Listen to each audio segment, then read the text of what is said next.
اللہ ارشاد فرماتا ہے، بے شک اللہ اور اس کے فرشتے درود بھیجتے ہیں غیب کی باتیں بتانے والے اس نبی پر، اے ایمان والو ان پر تم بھی درود اور سلام بھیجو۔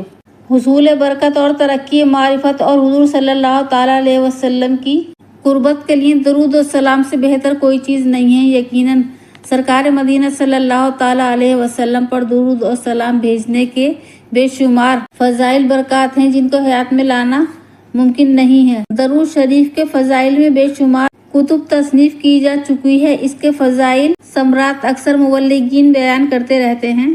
قلم کی روشنی تو ختم ہو سکتی ہے، بیان کے الفاظ بھی ختم ہو سکتے ہیں، مگر فضائل درود و سلام پر خیر الانام کا احاطہ ختم نہیں ہو سکتا۔ دن ہو یا رات ہمیں اپنے محاسن و غمخوار آقا صلی اللہ تعالیٰ علیہ وسلم پر درود و سلام کے پھول نچھاور کرتے ہی رہنا چاہیے، ان میں کوتاہی نہیں کرنی چاہیے۔ یوں بھی سرکار مدینہ صلی اللہ تعالیٰ علیہ وسلم کے ہم پر بے شمار احسانات ہیں۔ بنت سیدہ آمنہ رضی اللہ تعالیٰ عنہا سے دنیا اب مل میں جلوہ افروز ہوتے ہی آپ نے سجدہ فرمایا اور ہونٹوں پر یہ دعا جاری تھی، رب ہب لی امتی، یعنی اے پروردگار میری امت میرے حوالے فرما۔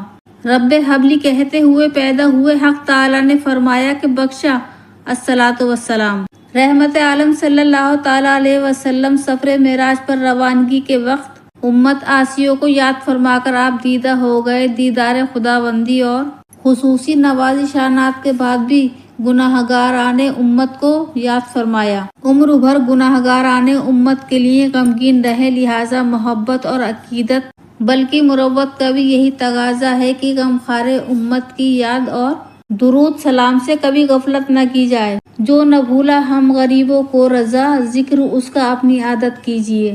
اگر کوئی شخص کسی پر احسان کرے تو چاہیے کہ محاسن اس کا بدلہ دیا جائے، اگر بدلہ نہ ہو سکے تو اس کے لیے کم از کم دعا کر دیجیے۔ اگر کسی کے گھر دعوت کھائیں تو اس کے لیے بھی دعا کریں۔ غور فرمائیں کہ پیارے مصطفیٰ صلی اللہ تعالیٰ علیہ وسلم کے ہم پر کتنے احسانات ہیں، مگر یہ کب ممکن ہے کہ ہم ان کا شکریہ ادا کر سکیں۔ بس اتنا ہی کریں کہ ان پر درود و سلام کے تحفے بھیجا کریں، یعنی آپ کے حق میں دعائے رحمت کیا کریں، جیسا کہ فقراء سکی داتا کو دعائیں دیتا ہے۔ شکر ایک کرم کبھی ادا ہو نہیں سکتا، دل تم پہ فدا، جان حسن تم پہ فدا ہے۔ مذکورہ والا آیت کریمہ صلی اللہ تعالیٰ علیہ وسلم کی ساری نعت ہے۔ اس میں ایمان والوں کو پیارے آقا صلی اللہ تعالیٰ علیہ وسلم پر درود و سلام بھیجنے کا حکم دیا گیا ہے۔ لطف کی بات یہ ہے کہ اللہ تبارک و تعالیٰ نے قرآن کریمہ میں کافی مقامات صادر فرمائے، مثلا نماز، روزہ، حج وغیرہ،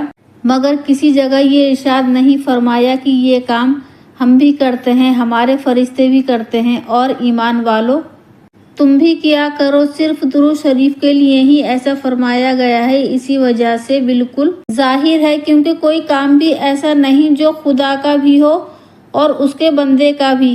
یقیناً اللہ تبارک و تعالیٰ کے کام ہم نہیں کر سکتے، مگر ہمارے کاموں سے اللہ بلند و برکت والا ہے۔ اگر کوئی کام ایسا ہو جو اللہ کا بھی ہو اور ملائکہ بھی کرتے ہوں اور مسلمانوں کو بھی اس کا حکم دیا گیا ہے، وہ صرف اور صرف آقا دو جہان پر درود بھیجنا ہے۔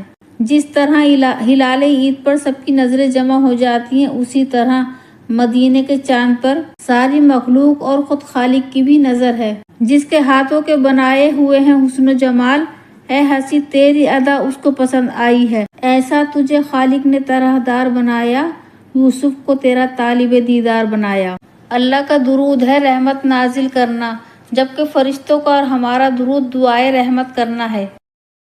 اللہ تعالیٰ نے آیت مبارکہ میں یہ خبر دی ہے کہ ہم ہر آن اور ہم ہر گھڑی اپنے پیارے محبوب پر رحمتوں کی بارش فرماتے ہیں۔ یہاں ایک سوال پیدا ہوتا ہے، جب اللہ خود ہی رحمت نازل فرما رہا ہے تو ہمیں درود شریف پڑھنے یعنی رحمت کے لیے دعا مانگنے کے لیے کیوں حکم دیا جا رہا ہے؟ کیونکہ مانگی وہ چیز جاتی ہے جو پہلے سے ہی حاصل نہ ہو، تو جب پہلے ہی سے رحمتیں اتر رہی ہیں تو مانگنے کا حکم کیوں دیا؟